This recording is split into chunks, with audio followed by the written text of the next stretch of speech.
ಎಲ್ರಿಗೂ ನಮಸ್ತೆ.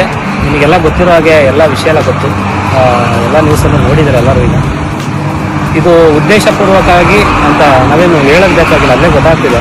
ಯಾಕೆಂದರೆ ನಾಳೆ ಸಿನಿಮಾ ರಿಲೀಸು, ಇಷ್ಟಪಟ್ಟು ಮಾಡಿರುವಂಥ ಸಿನಿಮಾ ಕುಲದಲ್ಲಿ ಕೇಳೋದು ಸಿನಿಮಾ ನಾಳೆ ಬೆಳಗ್ಗೆ ರಿಲೀಸು. ಅದು ರಾಜ್ಯಾದ್ಯಂತ ರಿಲೀಸ್ ಆಗ್ತದೆ. ಈ ನಡುವೆ ನಾಳೆ ರಿಲೀಸ್ ಇಟ್ಕೊಂಡು ಇವತ್ತು FIR ಮಾಡೋ ಅವಶ್ಯಕತೆ ಇರಲಿಲ್ಲ.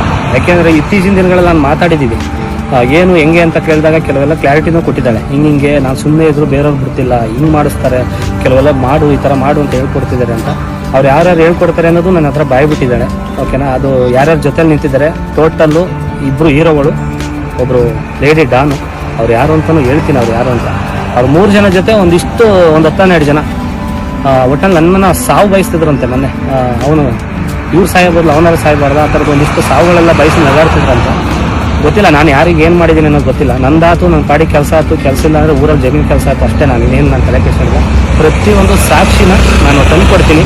ಈಗ ನಂದು ಒಂದೇ ಓಡ್ತಾರೆ ತಲೆಯಲ್ಲಿ. ಯಾಕೆ ಅಂದರೆ 1.5-2 ತಿಂಗಳಿಂದ ಈ ಸಿನಿಮಾ ರಿಲೀಸ್ ಅಂತ ಎಲ್ಲರ ಮನೆಗೂ ಹೋಗಿ ಇನ್ವಿಟೇಷನ್ ಕೊಟ್ಟು ಸಿನಿಮಾ ಕರೆದಿದ್ದೀನಿ. ಎಲ್ಲರೂ ಕೂಡ ಸಿನಿಮಾ ನಾಳೆ ಬಂದು ನೋಡ್ತಾರೆ. ಅದಕ್ಕೆ ಮೋಸ ಆಗಬಾರ್ದು. ಯಾಕೆಂದ್ರೆ ನಿರ್ಮಾಪಕರು ಎಲ್ಲಿಂದ ದುಡ್ಡು ತಂದಿರ್ತಾರೋ ಏನಾಗಿರ್ತಾರೋ ಅದು ಗೊತ್ತಿಲ್ಲ. ಬಟ್ ಇವರಿಗೆಲ್ಲ ಗೊತ್ತಾಗಲ್ಲ. ಅದು ಏನೋ ಒಂದು ಹೆಸರಾಳು ಮಾಡಿದರೆ ಇದು ಮುಗೀತು ಅಂತ ಅವ್ರ ಮೈಂಡ್ ಏನೋ ಗೊತ್ತಿಲ್ಲ ನನಗೆ. ಬಟ್ ಇದರಲ್ಲಿ ನನಗೆ ಕಾಣ್ತಿರೋದು ಒಂದೇ, ನನ್ನ ಫ್ಯೂಚರ್ ಜೊತೆ ಮೇಯ್ನ್ ನಿರ್ಮಾಪಕರು ಮತ್ತು ಡೈರೆಕ್ಟ್ರು ಕಷ್ಟಪಟ್ಟು ಒಂದು ಒಳ್ಳೆ ಸಿನಿಮಾ ಮಾಡಿದ್ದಾರೆ. ಅದು ನನ್ನನ್ನು ಹೀರೋ ಆಗಿ ಮಾಡಿ ಒಂದಿಷ್ಟು ಬಂಡವಾಳ ಹಾಕಿದ್ದಾರೆ. ಅವ್ರಿಗೆ ಮೋಸ ಆಗಬಾರ್ದು. ಅದಕ್ಕೆ ಇದ್ರ ಕಡೆಯಿಂದ ಯಾವುದೋ ಪ್ರಾಬ್ಲಮ್ ಆಗಬಾರ್ದು. ಇದೇನಿದೆ ಉಳಿಯೋದು ನಂದು ಏನಿದೆ ಪ್ರಾಬ್ಲಮ್ಮು, ಅದನ್ನ ಅತಿ ಶೀಘ್ರದಲ್ಲಿ ಸಾಕ್ಷಿ ಸಮೇತ ಕಾನೂನು ರೀತಿ ನನಗೆ ಕ್ಲಾರಿಟಿ ಕೊಡ್ತೀನಿ. ಎಲ್ಲರಿಗೂ ನಮಸ್ಕಾರ.